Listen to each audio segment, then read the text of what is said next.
Hello everyone. Today I met a lady, a middle-aged lady around 45 to 50 years of age group, having a lot of chronic diseases like blood pressure, diabetes, and thyroid, and she is overweight also. Now, she is taking a lot of medications, but those medications are not helping her so much. When I asked her about her diet, are you able to manage the diet? Why don't you change your diet? So she told me that she is working lady and she is not able to manage her diet. So with this, I thought of creating today's episode like why are we not able to manage our diet when we are working? And why do we need to understand the importance of having a good diet? So let's start. If we are not able to manage the diet, the reason behind is not that we are busy or we are working. The reason behind it is that we do not know what diet to follow.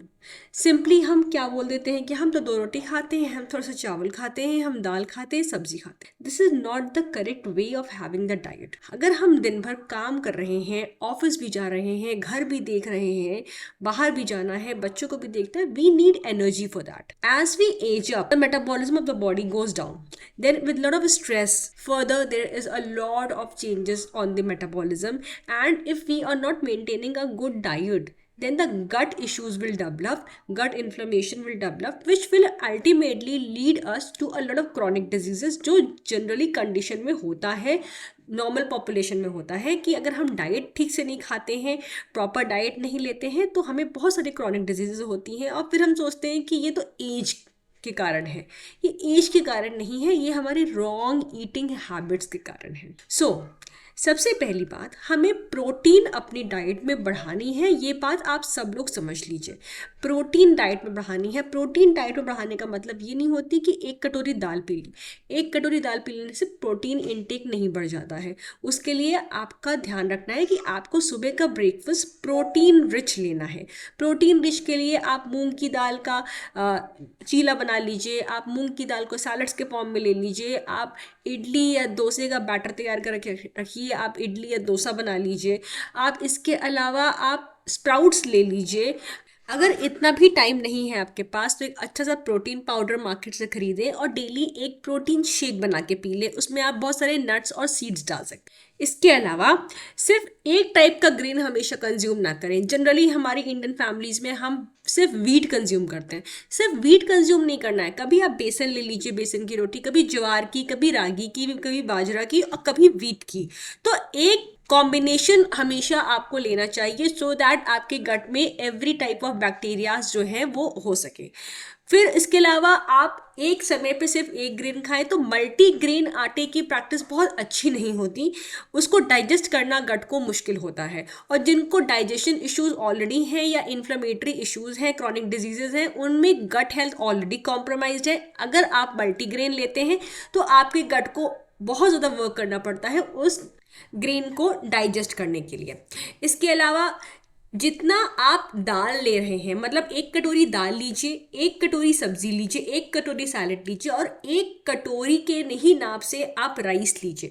अब rice में variety रखिए. हमेशा white rice ना खाएं. कभी आप millets को rice के फॉर्म में कुक करके खा लीजिए, कभी आप रेड राइस लीजिए, कभी आप ब्राउन राइस लीजिए.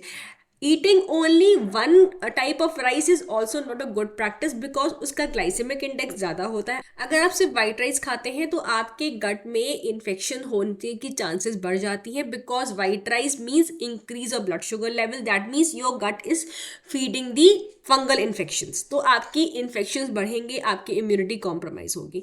इसके अलावा आपको डेयरी का कंजम्पशन कम करना चाहिए. मतलब आपने अगर चाय पीनी है तो थोड़ा सा दूध डाल लिया, that is okay, but dairy के कंजम्पशन जहाँ तक हो सके कम कर सकिए. Just because the dairy and dairy products are inflammatory because of the hormonal injections being given to these animals to increase the production of the milk. दूसरा, इनमें बहुत ज़्यादा केमिकल्स मिलाए जाते हैं just to increase the shelf life. अच्छा, दूसरी बहुत इंपॉर्टेंट चीज़ मैं आपको ये बोलूँगी कि अगर आप मिल्क का पैकेट लेते हैं तो उसमें एक्सपायरी डेट ज़रूर चेक कर लीजिएगा. कोशिश करें डेली का फ्रेश पैकेट का दूध ले. 1-2 दिन पुराना रखा हुआ वो मत लिया करिए. That is not at all good for your health. पहले हम ये देखते थे कि दूध अगर फट गया तो खराब है, पर आज तो दूध के पैकेट्स में उसमें केमिकल्स मिलाए जाते हैं ताकि उसकी शेल्फ लाइफ इंक्रीज कर सके।